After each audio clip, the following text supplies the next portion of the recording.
She's gone, David, Marcus said, his voice flat in the echoing hall of the estate. David, the newly crowned alpha, didn't turn from the tall arched window overlooking the rain-slicked grounds. His jaw clenched tight enough to ache. People don't just vanish, Marcus. Not on the night of the ascension, not without a trace. Her room is empty. The guards saw nothing. Marcus paused, the silence heavy with the unspoken reality. And Lady Elena is waiting in the parlor. David finally turned, his eyes dark and stormy. He had made his choice tonight, choosing duty and alliance over the quiet, steadfast girl who had always been there. He had chosen his mistress, his queen in waiting. But as he looked at the empty doorway where Luna should have been, a cold realization settled in his chest. He had won the crown, but the quiet center of his world had just disappeared. 4 years. It was a substantial amount of time.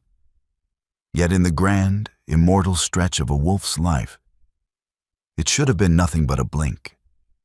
For David, however, it felt like an agonizing crawl through a desolate landscape. He sat at the head of the long oak table, the polished surface reflecting the flickering chandelier light. Around him, the council members debated trade agreements and border disputes, their voices blending into a dull roar. He ran a hand over his face, masking his exhaustion. Elena sat to his right, her posture perfect, her emerald silk gown catching the light. She was everything an alpha's mate should be. Politically astute, fiercely loyal to their pack, and unyieldingly pragmatic.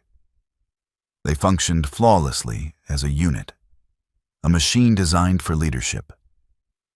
Yet, the empty seat at the far end of the table, the seat traditionally held by the alpha's most trusted confidant, remained vacant. No one dared sit there. No one dared mention her. Alpha David.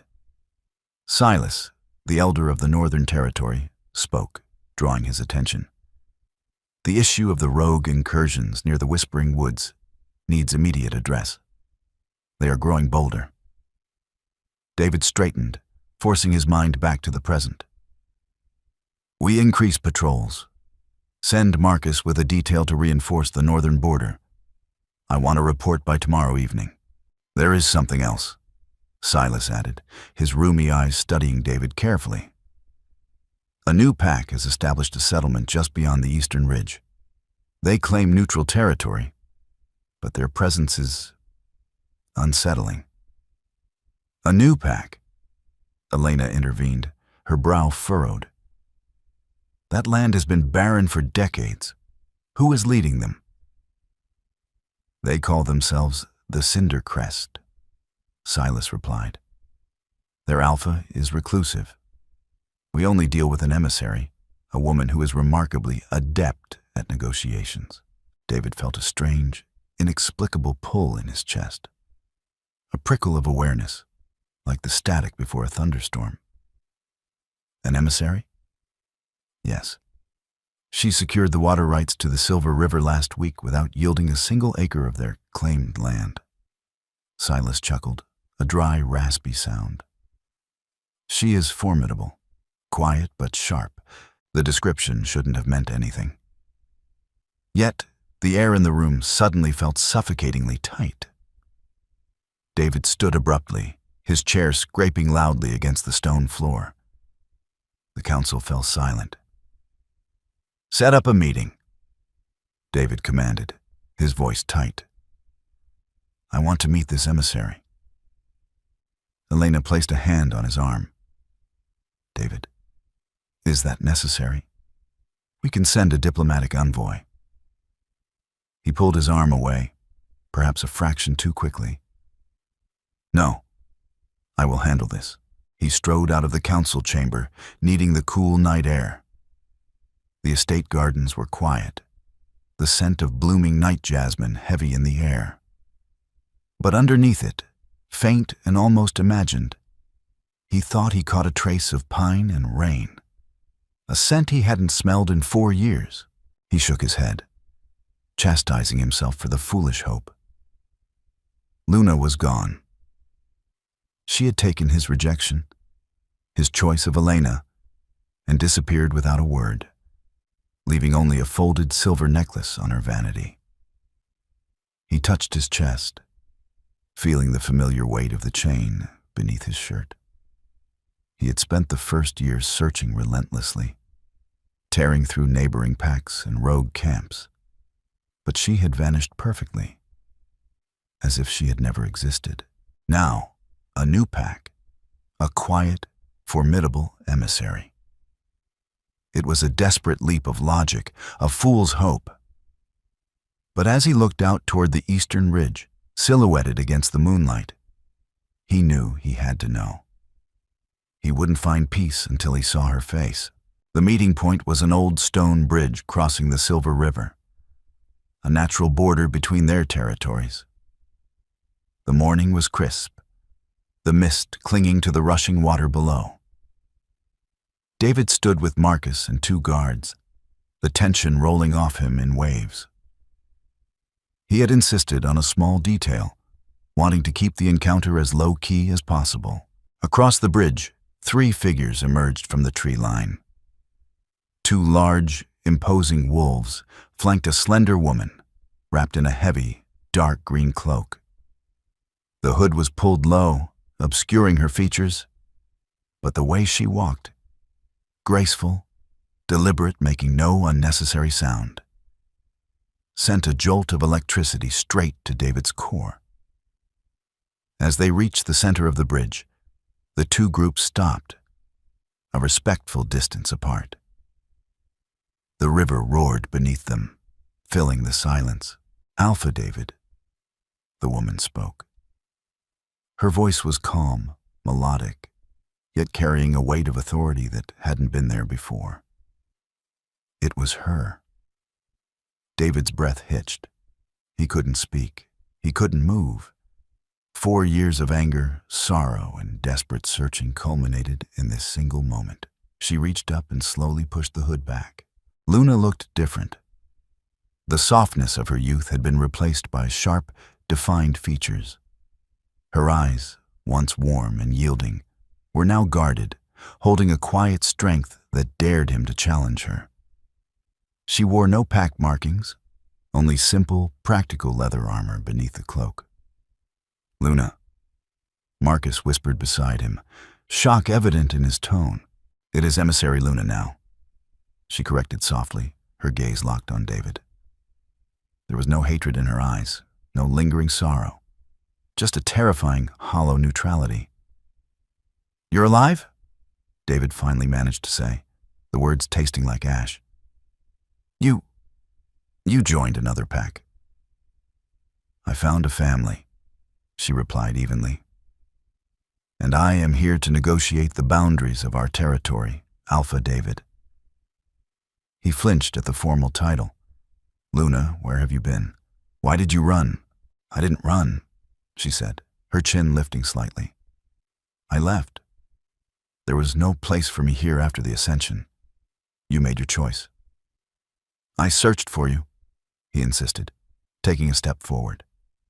Her guards immediately tensed, shifting their stances. Luna raised a hand, stopping them. "Your search is over. I am here. Now, can we discuss the Eastern Ridge?" David felt a surge of frustration. She was standing right in front of him, yet she felt further away than when she was missing. The quiet, devoted girl who used to mend his wounds and listen to his fears was gone, replaced by this cold, efficient negotiator. "Why are you here, Luna?" he asked, his voice dropping in volume.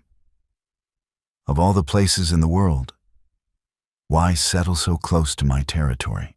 A flicker of something, hesitation, pain, crossed her features before she masked it. "The Cinder Crest Pack chose the land. I merely negotiated for it. We want peace, David. We want to be left alone.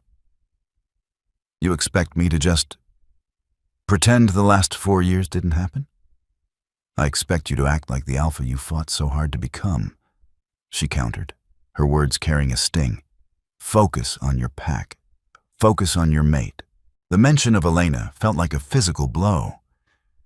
He saw her eyes drop briefly to the silver chain peeking from his collar, and for a split second, the air between them crackled with unresolved history. "We will review your boundary proposals," David said finally, forcing a coldness into his tone he didn't feel. "Marcus will handle the details." He turned and walked away before he could do something foolish, like pull her into his arms and beg her to explain. As he retreated, he felt her eyes on his back, a heavy, silent presence that promised this was only the beginning. The return to the estate was suffocating. David locked himself in his study, the map of the territories spread out before him. The eastern ridge, previously a blank spot on the parchment, now glowed like a beacon. The Cinder Crest pack, Luna's pack. He poured himself a glass of amber liquid, the burn grounding him. He replayed the meeting over and over. Her composure, her guarded eyes, the subtle shift in her scent. It was still pine and rain, but sharper now, laced with something wild and unfamiliar. A knock at the door broke his reverie. Elena entered without waiting for a response, her expression unreadable. "Marcus told me," she said quietly, closing the door behind her. "He said it was her. Luna." David didn't look up from the map. "Yes." Elena walked over to the desk, her fingers brushing the edge of the parchment. "You seem unsettled." "She's alive, Elena. She's an emissary for a new pack camped on our doorstep. How should I feel?" "You should feel relieved," Elena stated practically. "Your guilt over her disappearance can finally rest. She made her choice." "She said I made mine," David corrected, the memory of her words stinging anew.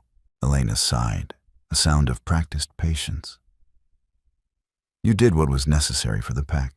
We both did. She wasn't suited for the life of an alpha's mate. She was too soft, too quiet." David's grip on the glass tightened until his knuckles turned white.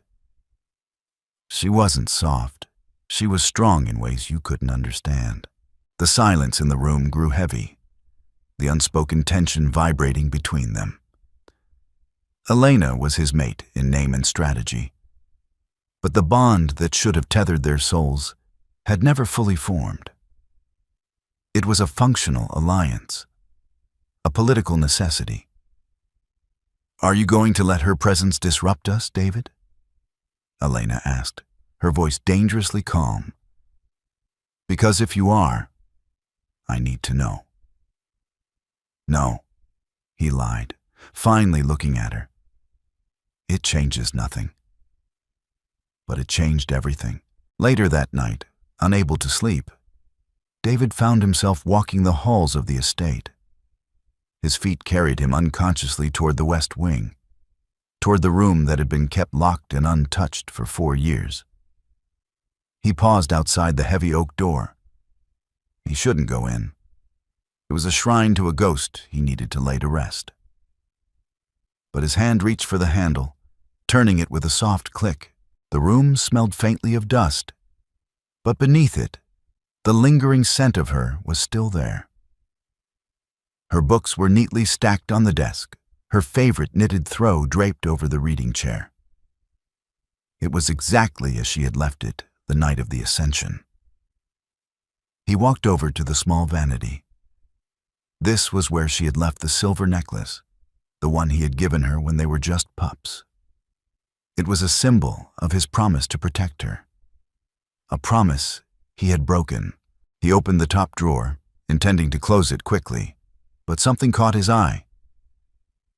Hidden beneath a stack of old letters was a small, leather-bound journal. He had never seen it before. His heart hammered against his ribs as he pulled it out. The leather was worn, the pages slightly yellowed. He opened it to the first page. The handwriting was unmistakably hers. Elegant, flowing, and precise. He turned the pages, reading her thoughts, her fears, her quiet observations of the pack. She wrote about him, about their friendship, and the slow, agonizing realization that he was pulling away as the pressure of the Alpha title loomed. Then, he reached the final entry. It was dated the day of the ascension. He has made his choice. I saw it in his eyes when he looked at Elena. It is the logical choice, the strong choice. I cannot hate him for it. But I cannot stay and watch him build a life that I was supposed to share. My body betrays me.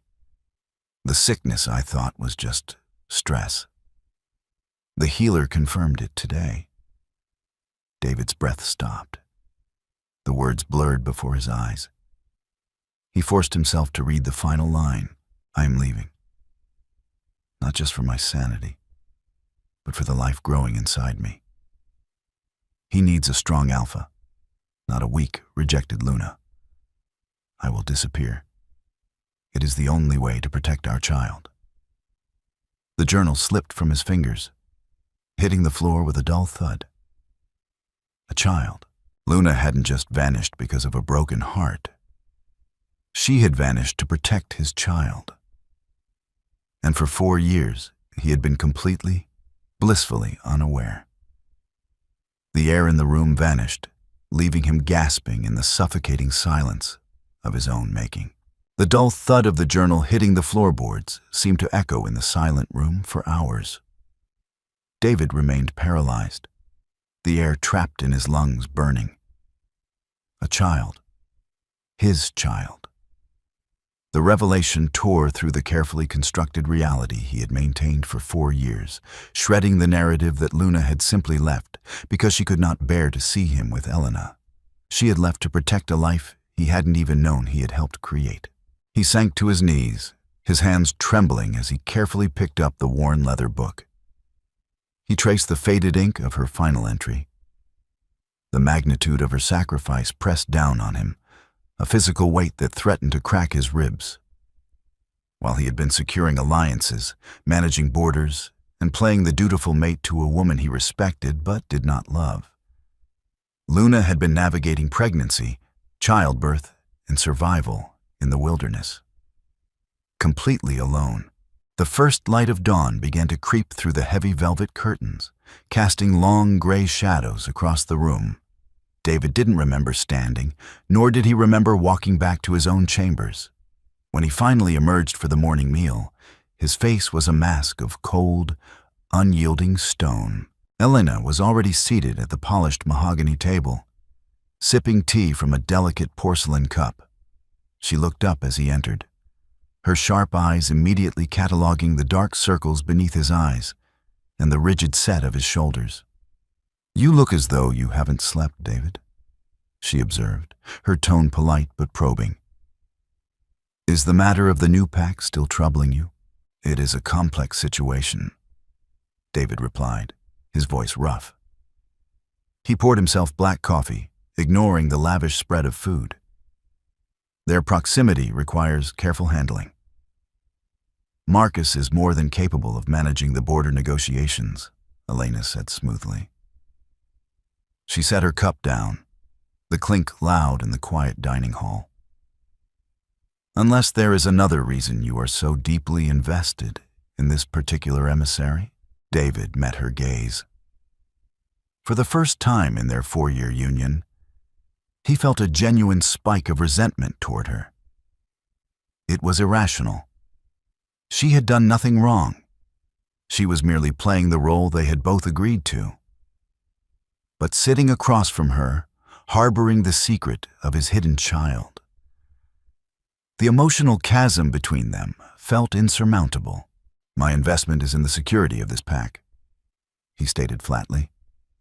He stood, leaving his coffee untouched. "I am riding out to the eastern ridge. I need to inspect the terrain myself." Before she could protest, He was gone. He saddled his horse himself, bypassing his usual guard detail. He rode hard, the wind whipping past him, desperately trying to outpace the storm of guilt and desperation raging in his mind. He didn't go to the bridge. Instead, he tracked the faint scents along the tree line until he reached the outer boundary markers of the Cindercrest territory.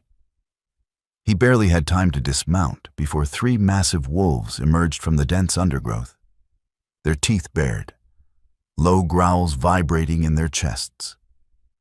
"I need to speak with your emissary," David demanded, holding his ground.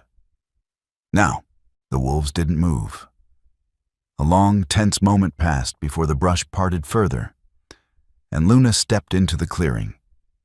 She was out of her formal cloak, wearing worn leather and a simple linen shirt. Her hair was tied back, and there was a smudge of dirt on her cheek. She looked breathtakingly real. "Alpha David," she said, her voice devoid of welcome. "You are trespassing on neutral ground." "I found your journal," he said. There was no preamble, no polite negotiation. The words tore out of him. Luna froze. The subtle shifting of her stance was the only indication that his words had landed. Her eyes darted briefly to the guards flanking her, then back to him. The neutral mask she wore slipped, just for a fraction of a second, revealing a flash of absolute terror. "That was private property," she said, her voice dropping to a dangerous whisper. "A child, Luna." He took a step forward, his voice cracking. The wolves growled louder, but he ignored them. "You hid my child from me for 4 years?" "I protected my child," she corrected, the terror instantly replaced by a fierce maternal fury. "From a life where they would always be second, from a court that would view them as a political complication. I would have cared for you both. You know I would have." "As what, David?" she challenged, stepping closer to the boundary line but not crossing it. "As your hidden mistake? As the bastard offspring of the Alpha, while your chosen mate ruled by your side? No. He deserved better than the scraps of your affection. He, a son." David squeezed his eyes shut, the confirmation hitting him like a physical blow. "I want to see him." "No." The word was final, an iron gate slamming shut between them. "You forfeited that right the night you chose the crown over us. Go back to your estate, Alpha. We have nothing more to discuss." She turned her back on him and disappeared into the forest, leaving David standing alone at the edge of a territory he could not cross, separated from a family he had never known he possessed. The atmosphere in the council chamber was thick with tension. 3 days had passed since David's confrontation at the border, and the simmering hostility between the packs was suddenly overshadowed by a much darker threat. Silas stood at the map table, pointing a gnarled finger at a cluster of red markers near the Silver River. "The rogue incursions are no longer random skirmishes. They are organized. Last night, they attacked a supply caravan traveling along the neutral zone. 3 dead." Elena leaned forward, her emerald eyes sharp. "If they are operating in the neutral zone, they are a threat to both our borders. But we cannot send a full battalion without provoking Cindercrest. We don't provoke them. We ally with them," David stated, his voice carrying an authority that brooked no argument. He placed his hands on the table, leaning over the map. "The rogues are exploiting the gap in our defenses. We need a joint task force stationed at the river, immediately." Marcus, standing near the door, shifted uncomfortably. "Alpha, the Cindercrest pack is incredibly insular. They may view a joint camp as an occupation." "Then I will convince their emissary myself," David replied. "Draft the proposal, Marcus. We ride out at dusk." Elena watched him closely as the council dispersed. When they were alone, she walked slowly to his side of the table. "You are using this crisis," she said softly. To force your way into her life. I am securing our borders, David replied, not looking up from the map. Don't lie to me, David. Elena's voice held a dangerous edge.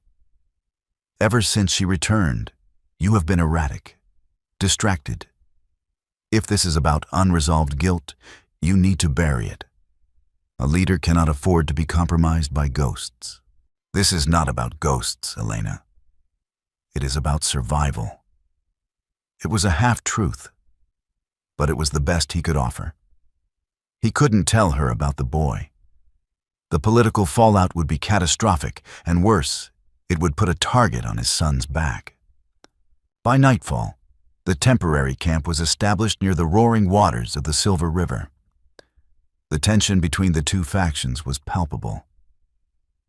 David's royal guards, clad in polished armor, stood in stark contrast to the Cindercrest fighters, who moved silently in muted leathers, their eyes suspicious and feral. Luna emerged from the Cindercrest command tent, just as David finished assigning the first patrol. She looked exhausted, the shadows under her eyes more pronounced in the flickering torchlight. I agreed to a joint defense, Alpha David, she said as she approached, keeping a careful distance. Not an occupation. Keep your men on the west side of the perimeter. The rogues won't respect an imaginary line in the dirt, Luna. David countered softly, gesturing for his guards to step back. They were alone by the central fire pit. We are perfectly capable of defending our side, she replied stubbornly, crossing her arms over her chest. David looked at her, truly looked at her. Beneath the tough exterior of the emissary, he could see the girl who used to fall asleep reading in his library. He longed to reach out, to smooth the worry line from her forehead, but he knew the gesture would be rejected. What is his name? David asked, his voice barely louder than the crackling fire. Luna stiffened. She glanced around, ensuring no one was within earshot. Stop asking. It won't change anything. I have a right to know his name. You have no rights here, she hissed, stepping closer, her eyes blazing with a fierce, protective light. He is my son. He belongs to Cindercrest. He knows nothing of you, and he never will. You are the alpha of a neighboring pack, that is all. I am his father. Biology does not make a father, David, she said, the words striking with lethal precision. Presence does. Comfort does. Choosing them above all else does. You made your choice 4 years ago. Before he could answer, a piercing howl shattered the night air. It came from the north, from the direction of the Cindercrest outer settlement. Luna's face drained of color. No, she whispered. The settlement. They hit the decoy caravan to draw our fighters here. She didn't wait for his orders. She sprinted toward the tree line, shifting into a magnificent, silver-furred wolf mid-stride. Marcus, David roared, drawing his blade. Take the eastern flank. We move now. As he ran into the dark forest, following the path of the silver wolf, the political games and boundary disputes vanished entirely. Only one terrifying thought remained. His son was out there, in the dark. The forest was a chaotic blur of shadows, blood, and desperate violence. The rogues had bypassed the military camp and struck the vulnerable outer ring of the Cindercrest settlement, a cluster of wooden cabins where the non-combatants, the elders, and the children resided. David tore through the underbrush, his sword an extension of his own arm. He moved with a brutal, terrifying efficiency, cutting down any rogue wolf that crossed his path. He didn't bother to coordinate with Marcus or his own guards. His instincts had taken over completely. He had to find Luna. He had to find the child. Flames licked at the thatched roofs of the cabins, casting a hellish, flickering orange glow over the battlefield. The air was thick with the scent of smoke, ozone, and copper. He spotted the Silver Wolf fighting near the center of the settlement. Luna was surrounded by 3 massive rogues, her movements a desperate, spinning dance of teeth and claws. She was holding her own, but she was outmatched by their sheer size. David let out a deafening roar, a sound that commanded absolute submission, and charged into the fray. He tackled the largest rogue, his blade finding its mark with ruthless precision. Together, he and Luna moved with an eerie, synchronized grace, a remnant of their shared past. Within moments, the immediate threat around them was neutralized. Luna shifted back to her human form, breathing heavily, her leather armor torn at the shoulder. She didn't look at him.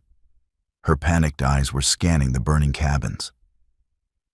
"The evacuation tent," she gasped, pointing toward a large canvas structure near the edge of the woods. They were supposed to move them to the evacuation tent. A heavy crash sounded from that exact direction, followed by the terrified screams of women and children. David didn't hesitate. He sprinted toward the tent, Luna right beside him. As they burst through the canvas flaps, the scene inside was pure chaos.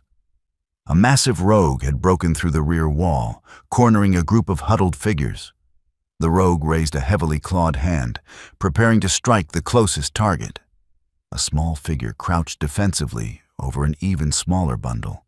David vaulted over an overturned table, driving his shoulder into the rogue's chest.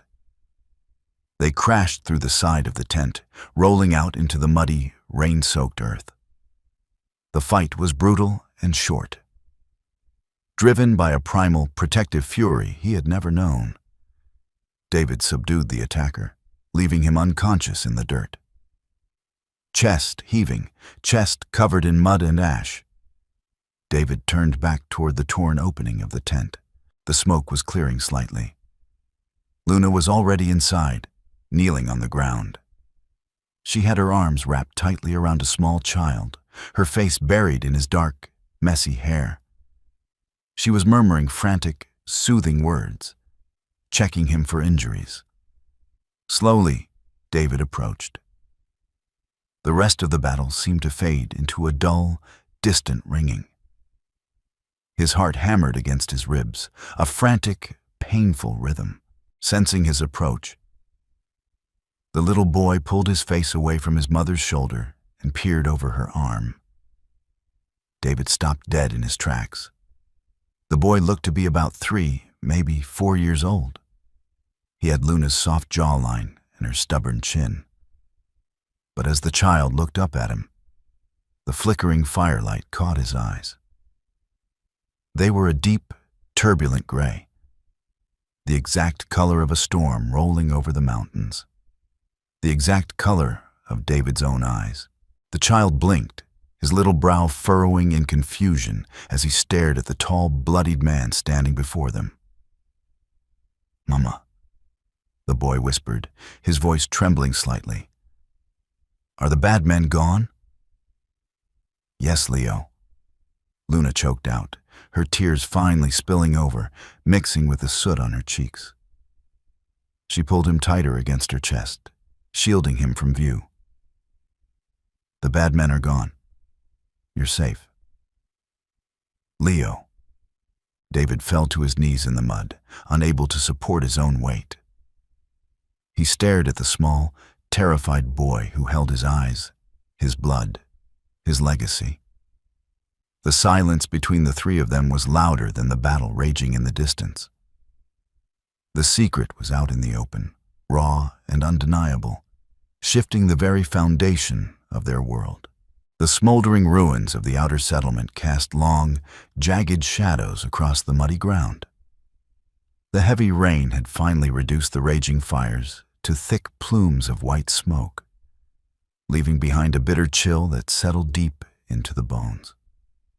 David remained exactly where he was, kneeling in the ruined evacuation tent, the damp earth soaking through his trousers. He could not tear his gaze away from the small boy huddled against Luna's chest. "Leo?" His son, the boy, peeked over Luna's shoulder once more.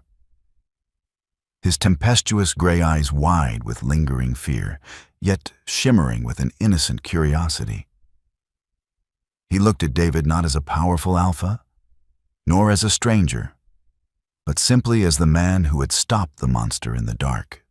"You need to leave, David," Luna whispered, her voice trembling but laced with an ironclad resolve. She smoothed Leo's messy hair, shielding his face from David's intense stare. "The danger has passed.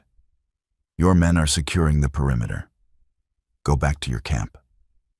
"I am not going anywhere," David replied, his voice a low, gravelly rasp.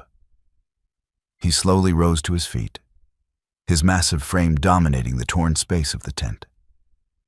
The physical exhaustion of the battle was completely eclipsed by the adrenaline of revelation. "He is my blood, Luna.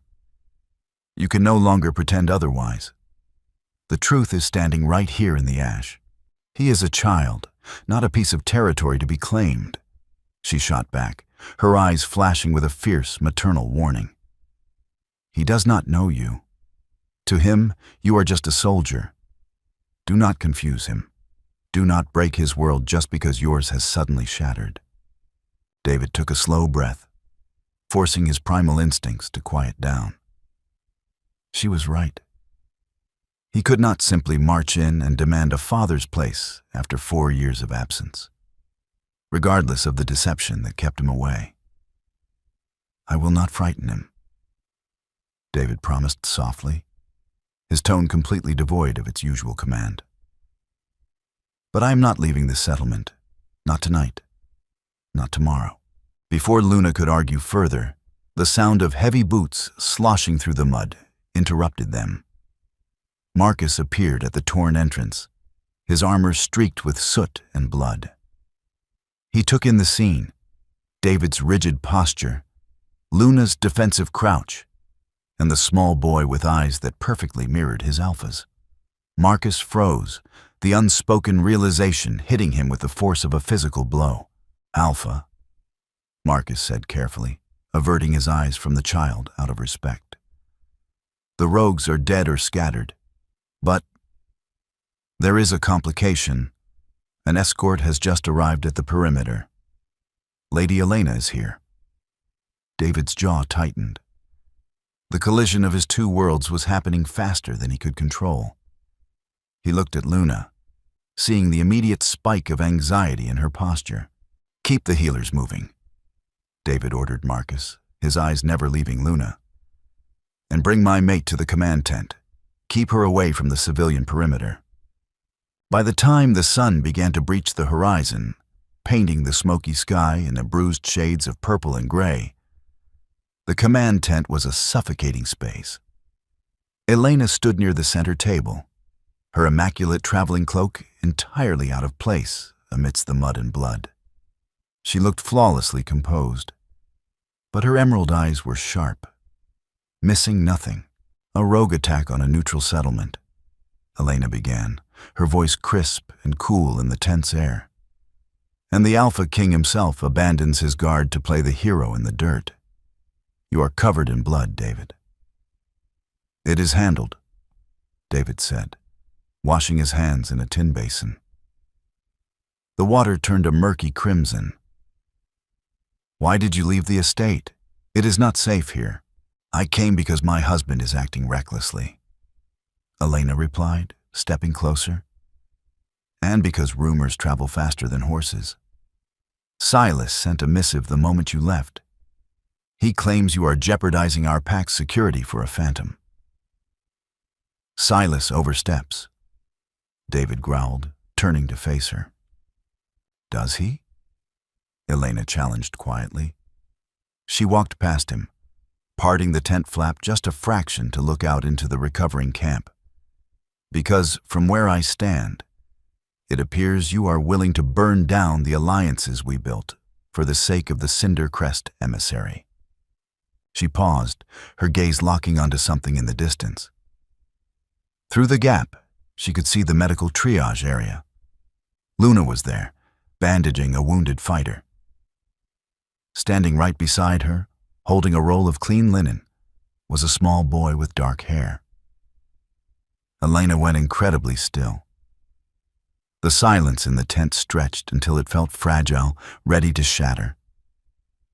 She watched the boy look up, the morning light catching the unmistakable, turbulent gray of his eyes. Slowly, Elena let the tent flap fall closed. She turned back to David, her expression unreadable, a masterclass in emotional control. "I see," she whispered, the words carrying the weight of a falling guillotine. "It seems you found your phantom, David, and he has your eyes." For a long moment, the only sound in the command tent was the distant crackle of dying fires and the grim murmurs of the healers outside. David braced himself for the explosion. He expected Elena to shout, to demand retribution for the humiliation, or to threaten political ruin. He expected the wrath of a betrayed mate. Instead, Elena walked slowly back to the wooden table, her movements deliberate and terrifyingly calm. She pulled off her velvet gloves, setting them down next to a map of the territories.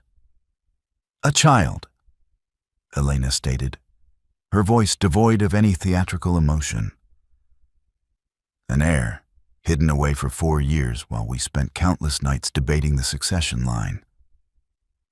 "How long have you known?" "Since yesterday," David answered honestly. He felt a profound sense of failure, not just to Luna, but to Elena as well.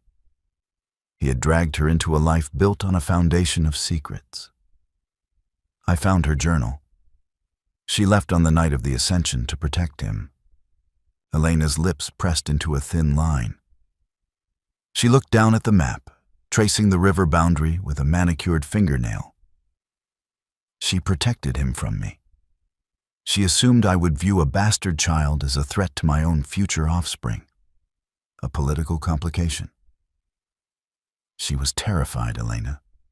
She was alone."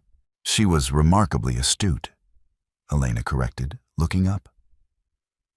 There was no malice in her eyes, only a chilling pragmatism. A hidden heir fractures a pack. It divides loyalty.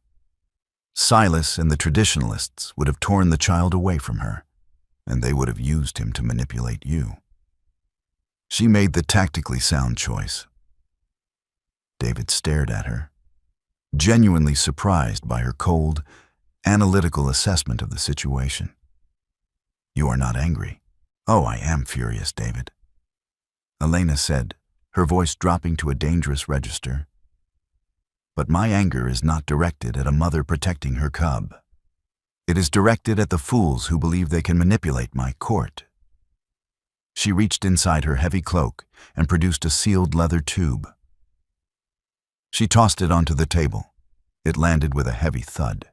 "I did not ride out here solely because of rumors," Elena revealed, her posture straightening.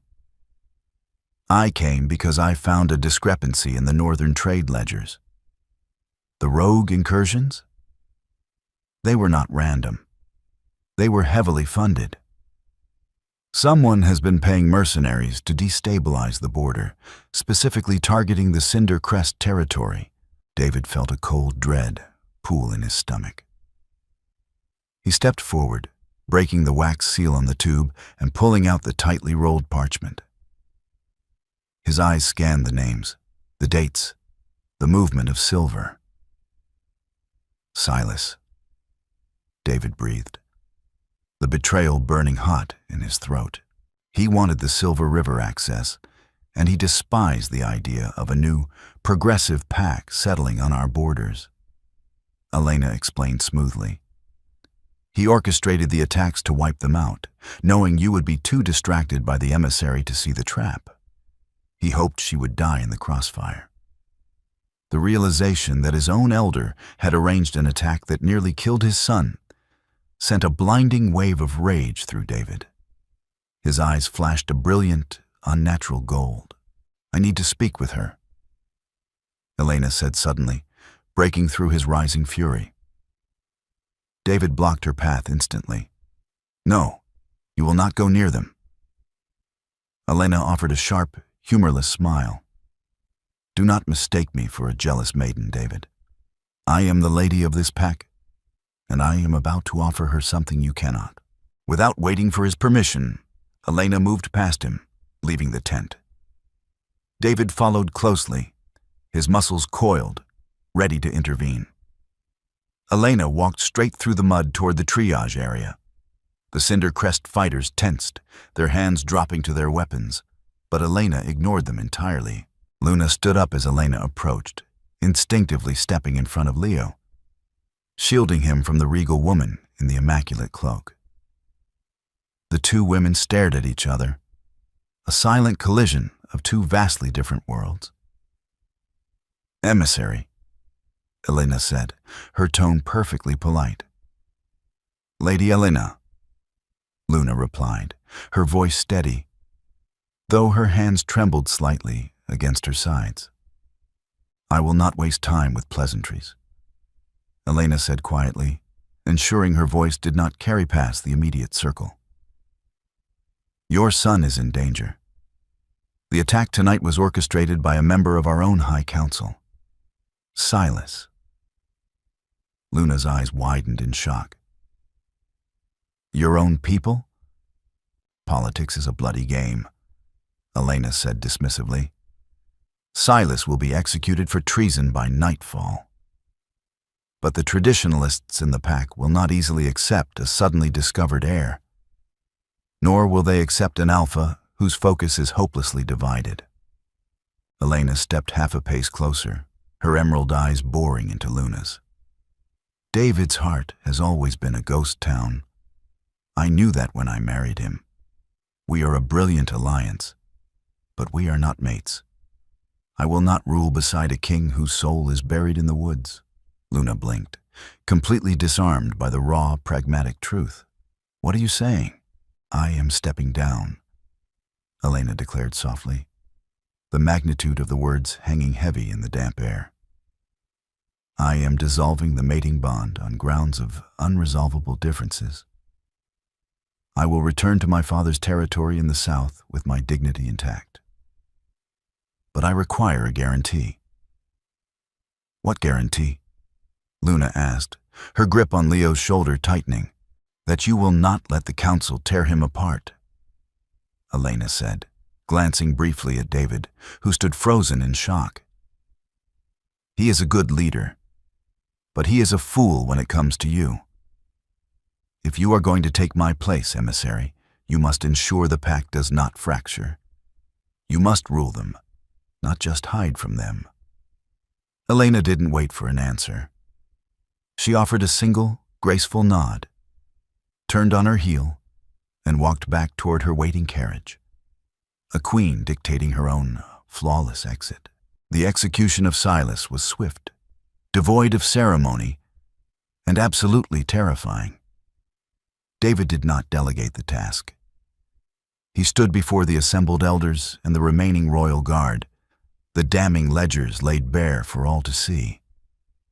When Silas tried to protest, citing the purity of the pack and the danger of the Cinder Crest outsiders, David silenced him with a roar that shook the remaining leaves from the trees. Treason against our borders is treason against the crown, David had declared, his voice echoing through the valley. But orchestrating the murder of innocent children is an abomination. There is no trial for monsters. By sunset, the traitor was dealt with, and Elena's carriage was already a small speck on the southern horizon. The political landscape of the pack had been utterly decimated and violently reshaped in less than 24 hours. David walked away from the council encampment, his boots heavy, his heart a chaotic drumbeat against his ribs. The air was clearing, the stars beginning to pierce through the lingering veil of smoke. He crossed the invisible boundary line into the Cinder Crest territory, making no effort to hide his approach. He found Luna sitting on a fallen log near the edge of the river, the rushing water masking the sounds of the camp. Leo was asleep, wrapped securely in a thick wool blanket, his small head resting heavily against her lap. David stopped a few paces away, suddenly unsure of his footing. He was the Alpha, a man who commanded armies.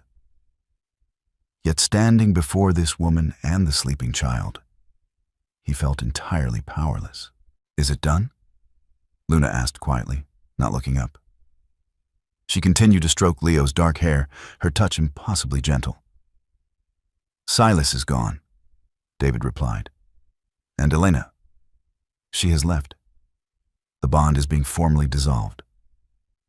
Luna finally looked up, her expression a complex tapestry of exhaustion, relief, and lingering sorrow. "She is a formidable woman, David. You lost a powerful ally today." "I lost an ally," David agreed, taking a slow step closer. "But I realized I have been fighting a war I didn't actually want to win. I spent 4 years trying to build an impenetrable fortress, believing that if the walls were high enough, I wouldn't notice the emptiness inside." He slowly sank to his knees, ignoring the damp earth, positioning himself so he was at eye level with her and the sleeping boy. Up close, he could see the faint rhythm of Leo's breathing, the way his small hands curled into the fabric of Luna's shirt. An overwhelming, suffocating wave of love crashed over him, stealing his breath. "I am angry, Luna," David admitted, his voice rough with unshed tears. "I am angry that I missed his first steps. I am angry that I missed his first words. I am angry that you felt you had to face the terror of the world alone." Luna's eyes filled with tears, her defensive walls finally beginning to crack. "I wanted to tell you," she choked out, a single tear slipping down her soot-stained cheek.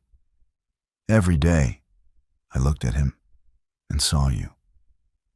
But I was so afraid. Afraid they would take him, afraid you would resent him for complicating your reign. Look at me," David pleaded softly.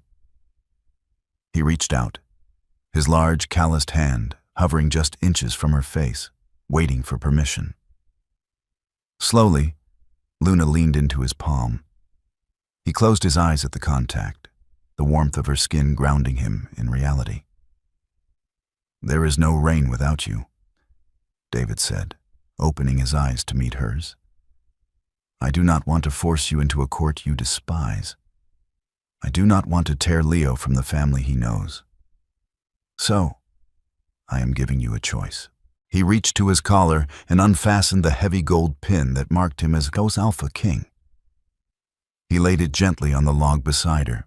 "If you wish to remain with Cindercrest, I will step down. Marcus is ready. I will relinquish the title and come to you as a man, not a king. I will earn my place in your pack." He paused, his thumb brushing away another tear from her cheek. "Or, we tear down the borders entirely. We merge the territories. We build a new council, a new pack, where progress and strength stand together. We rule as equals. But whatever happens, I am not leaving you again." Luna looked at the gold pin resting on the wood, then at the man kneeling in the mud before her. He was not the ambitious young Alpha who had chosen duty over love 4 years ago. He was a father, shattered and rebuilt by truth, offering her his entire world. Leo shifted in his sleep, letting out a soft sigh, his small hand uncurling to rest against David's knee. David froze, holding his breath as he looked down at the tiny fingers resting against him. A tentative, beautiful smile broke through Luna's tears. She didn't pick up the pin. Instead, she reached out and placed her hand over David's, lacing their fingers together above their sleeping son. "We have a lot of work to do, Alpha," she whispered, the familiar scent of pine and rain finally washing away the ash. "The borders come down tomorrow. The story of the Alpha King and his lost emissary serves as a powerful reminder that true strength lies not in the walls we build, but in the vulnerability we are willing to embrace."